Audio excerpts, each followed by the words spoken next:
और ये ऊपर शेड बना रखा, पंखे ला रखे, मैट बिछा रखे, रजाई मंगा रखी, ये धर्म यज्ञ है। और दूसरी यज्ञ ध्यान, जब यहाँ आते हो तो मालिक याद आता है, ना तो संसार में भगवान नहीं याद आता शीघ्र सी। और तीसरी यज्ञ हवन की, यहाँ जोत जगह है परमात्मा की, अखंड हवन।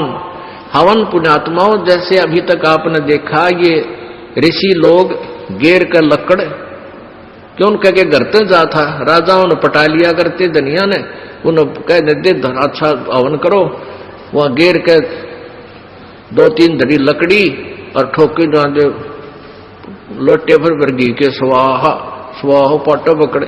अब उसमें क्या था दोष, वो अच्छी बात है हवन करना, लेकिन वो तरीका प्रॉपर नहीं। न्यूकार ने आंधा न्योतर 2 बुलावे, अगर अंधे का निमंत्रण दोगे 2 आवेंगे 1 की बजाय। तो कहने का भाव ये था कि वो ऋषि लोगों को हम क्यों बुलाया करते, क्योंकि हम अनपढ़ थे, उन्होंने अपना फायदा उठाया कि केवल एक ब्राह्मण ही पढ़ने का अधिकारी है, तुम अपना धंधा पीटो, जिसका जिसा काम है। परमात्मा ने ये कहा कि देखो भगवान की भक्ति प्रत्येक व्यक्ति कर सकता है और प्रत्येक ही शिक्षित होना चाहिए, ये गलत कर रखा था इन्होंने। तो अब आप सारे शिक्षित हो गए। अब मालिक ने जो खेल खेला है, ये समय इंतजार किया है कि अब अपनी प्यारी आत्माओं को अपनी महिमा में अब बताऊंगा और सारे सबका समझ में आएगी। अब आप सभी शिक्षित हो गए और सभी को मंत्र, ये परमात्मा की वाणी याद होगी। छोटे छोटे बच्चा के पूरी आरती याद हो रही है भगवान की वाणी की। अब एक रुई, 1.5 ग्राम 2 ग्राम रुई लगेगी, एक जोत बना दे, खड़ी जोत लगा दी, उसमें घी डाल दिया जितने आपकी इच्छा है, 1 कटोरा भर दे, सारा दिन जलाए। तो उसमें वो घी उसमें डाल दिया और हम अपना मंत्र वाणी सुबह नित्यनेम करें, दोपहर में रमैनी करें, शाम में संध्या आरती करें, ये भगवान की वाणी भी हम बोलते रहते हैं। तो वो भी हवन हो रहा है।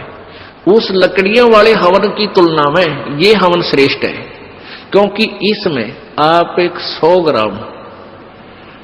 ग्राम रुई में 1 क्विंटल घी हवन कर सकते हो। उसमें उसकी जोत ने जलन नहीं दे, उसमें डालने जावे घी। 100 ग्राम जोत में 1 क्विंटल घी हवन कर सकते हो आप। और लकड़ियां में 1 क्विंटल घी हवन करने के लिए कम से कम भी 20 किलो तक कम से कम लकड़ी जला देते हो। तो उन लकड़ियों के जलने से कार्बन डाइऑक्साइड अधिक होती है। उस 2 धड़ी यानी 20 किलो लकड़ी समाप्त की जलने की तुलना में एक 100 ग्राम रुई की का प्रदूषण उससे कई हजार गुना कम होगा। तो हमने ये अपनाना है। तो हम अपना हवन डेली करें हैं।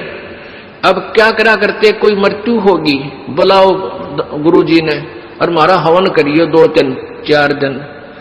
वो 2 दिन के हवन में किला टूट गया। रोज करो हवन अपना, 1 जोत लगा दे, सुता उठ के हाथ पैर धो ले, नहान का ना फुर्सत मिले, कोई जरूरी ना होती नहाना। इसमें नहाए धोए क्या भ्याज है, मन का मैल ना जाए और मीन सदा जल में रहे, धोए बास ना जाए। अंदर से अंतःकरण साफ हो, हाथ पैर जरूर धो ले, क्योंकि धार्मिक वस्तुओं का हाथ लगाने।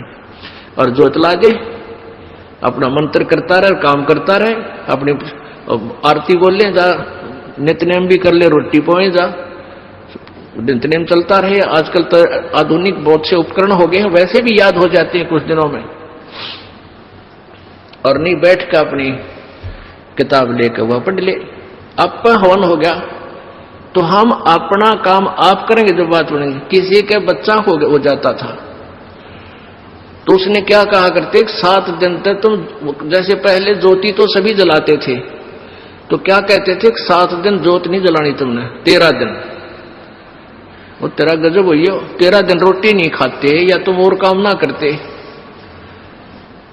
और किसी की मृत्यु हो जाती है उसमें भी ऐसे कहा करते थे। जैसे जन्म होने पर तो वो जब तक वो छठ ना होती इतने कहा करते, मृत्यु के बाद कहते हैं 13 दिन तक आपने कोई धार्मिक क्रिया नहीं करनी।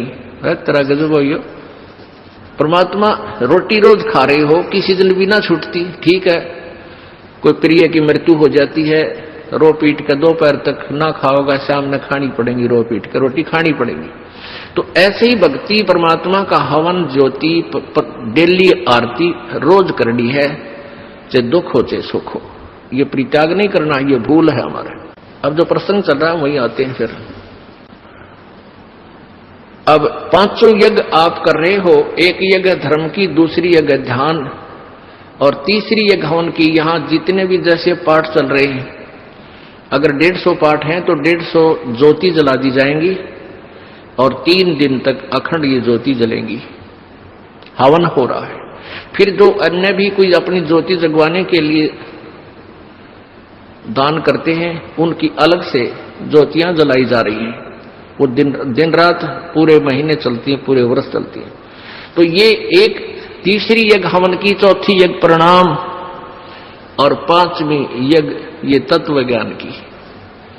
इन 5 यज्ञों और ओम नाम के मंत्र की कमाई को हम इस ज्योति निरंजन के पास छोड़ देंगे। हम क्या करते रहे, हम पहले ओम नाम का जाप करते, ये 5 यज्ञ करते, उसका फल हम स्वर्ग महास्वर्ग ब्रह्मलोक में जाकर नष्ट कर देते, ये पुण्य। फिर पाप के लिए नरक में जाते, फिर 84 लाख योनियों में धक्के खाते। अब परमात्मा से हम की वाणी से हमें ज्ञान हो गया कि इस कमाई को हम वेस्ट नहीं करेंगे। हम यहाँ कोई मंत्री बनेंगे, ना हमने मुख्यमंत्री बन के हो सकता, ना प्रधानमंत्री, ना इंद्र की पदवी हमें नहीं चाहिए।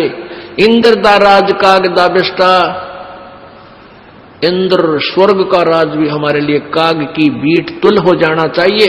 यदि आप सतलोक जाना चाहते हो और तुम्हारा सरपंच की पीपी इधर बैठो है तेरा, फिर किसे भगत तुम? हमने नहीं यहाँ का कोई भी सुख चाहिए। यदि तुमने सतलोक जाना, यही धक्के खाने हैं, तो ठीक है, आप पुण्य कर रहे हो, इसके प्रतिफल में चाहे पूरी पृथ्वी के राजा भी बन सकते हो और फिर गधा राजा भी बन सकते हो। तुरंत ये पहले सोच लेना। राजा कहते हैं कबीर, हरि के नाम बिना ये राजा रसब हो। बड़े गधे ने रसब बोले। हमने यहां से पीछा छुटवाना पुण्यात्माओं, इस बात को कति अपने पल्ला गांठ लगा लो, यानी दृढ़ निश्चय कर लो, दृढ़ संकल्प कर लो कि भगवान फिर बोर्ड के इस गंदे लोक में जन्म ना हो। हृदय में एक ऐसा हेट बने और वहां की इसी उमंग बने, सतलोक जाने की। जैसे बालक बच्चे ने कह दे कि तेरे मामा का ब्याह है, माँ कहती है भाई चल वहां चलेंगे, तो कई दिन पहले कूदन लग जाएगा बच्चे, मामा का जाऊंगा, मामा का जाऊंगा। तो ऐसे ही हमने सतलोक जाने की उमंग भर जानी चाहिए। अगर आपके हृदय में यह पक्की दस जाती है कि वहां सतलोक है, वो सच्चा सुख सतल है, हमारा मूल स्थान वहां है, हमारे वहां पहले के कुछ साथी भी वहां रहे हैं जो हमारे की तरह बेवकूफ ना बने। तो गरीबदास साहिब जी ने कहा है, वाह वाह अमरपुर जाऊंगा, वाह वाह अमरपुर जाऊंगा, सतलोक जाऊंगा, दीन दयाल भक्ति दे मोको, अनहद वाणी गाऊंगा, वाह वाह अमरपुर जाऊंगा, वाह वाह अमरपुर जाऊंगा। यानी ऐसी उमंग हो आपके अंदर। तो ऐसे ये 5 यज्ञ जब होगी तो 5 यज्ञों का प्रतिफल और ओम नाम की जो कमाई है हम यहां नहीं लेंगे, कत्ती भी नहीं लेंगे। चाहे हमने आपका तो बेरना पर दास तो थूके भी नहीं आके इस राज और पाठ और 21 ब्रह्मांड भी दे तो भी नहीं चाहिए। हमने तो झंझट मिटवाना संग जन्म का। 4 मुक्ति जहां चंपी करती माया होरी दासी, और दास गरीब पद पर से वो मिले राम अविनाशी। उस सतलोक में जाने के बाद यहाँ की जो 4 मुक्तियों के सुख, जो अंतिम मुक्तियां हैं, और ये मुक्तियां चारों नाशवान हैं, ये इनका फल समाप्त होता है। और वहां की वो ये सुख जो तुम यहां चाहते हो, जो अंत में नष्ट होते हैं, वो कभी नष्ट नहीं होते। वहां ये भी सुख मिलेंगे